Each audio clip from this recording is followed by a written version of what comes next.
विषाद्विषं किं विषयाः समस्ता दुःखी सदा को विषयानुरागी धन्योस्तु को यस्तु परोपकारी कह पूजनीयः शिवतत्वनिष्ठः। विष से भी भारी विष क्या है? सदा दुखी कौन है और धन्य कौन है, पूजनीय कौन है? इस तरीके से शिष्य ने अपने गुरुदेव से 4 प्रश्न किए। पूछते हैं विषयाद विषम किम, जो भी विष होते हैं उन समस्त जितने भी जहरीले पदार्थ होते हैं, जो विष होते हैं, उसमें से भी सबसे विकट विष कौन सा है? और गुरुदेव कहते हैं विषयाः समस्त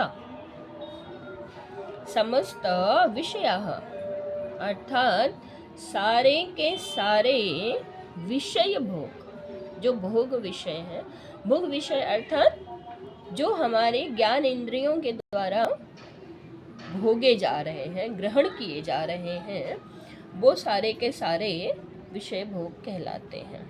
जैसे नेत्र रूप का दर्शन कर रही है, कर्ण शब्द का श्रवण कर रहे हैं, घ्राण गंध का ग्रहण कर रही है,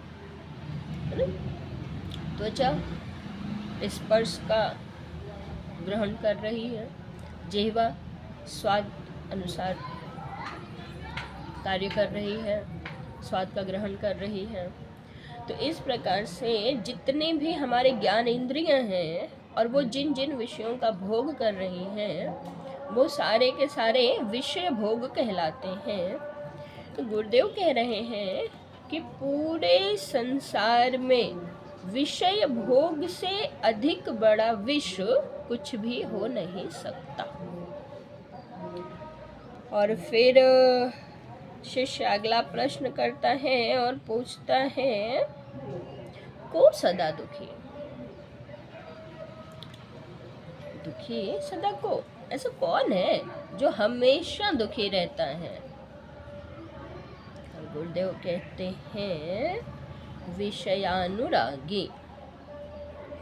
अभी अभी जिस विषय भोग की हम चर्चा कर रहे थे, उसी विषय में अनुराग रखने वाला, अर्थात उस विषय में, उस भोग विषय में आसक्त जो व्यक्ति है वो आजीवन दुखी रहता है। क्यों? क्योंकि उसे तो विषय भोग में रुचि आ रही है और विषय भोग से आज तक कोई तृप्त नहीं हुआ। निरंतर उसकी इच्छा और बढ़ती जाती है और वो उसकी पूर्ति में ही लगा रहता है, क्योंकि उसकी पूर्ति कभी हो नहीं सकती और इंद्रियां विषय भोग के लिए व्याकुल होती रहती हैं, क्योंकि हमने उसे नियंत्रित नहीं किया, अभी तक हमने उसे संभाला नहीं। तो जो भी ऐसा विषय अनुरागी व्यक्ति है वो जीवन में कभी भी सुख का अनुभव नहीं कर सकता, वह हमेशा दुखी ही रहेगा। फिर अगला प्रश्न करते हैं और पूछते हैं धन्योस्तु को, ऐसा कौन है जो धन्य है? और गुरुदेव कहते हैं यस्तु परोपकारी, जो परोपकारी है वास्तव में वही धन्य है। और फिर अगला प्रश्न किया शिष्य ने और पूछा पूजनीय कौन है? हे गुरुदेव, इस संसार में पूजनीय कौन है?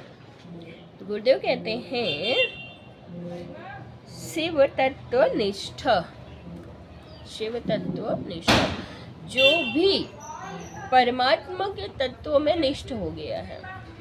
अब आप उसे शिव रूप में कहें राम रूप में कहें, कृष्ण रूप में कहें, जिस भी रूप में हम उसकी पूजा करते हैं, जिस भी रूप में उसे हम अपना इष्ट मानते हैं, लेकिन तत्वतः तो वो एक परमात्मा ही है।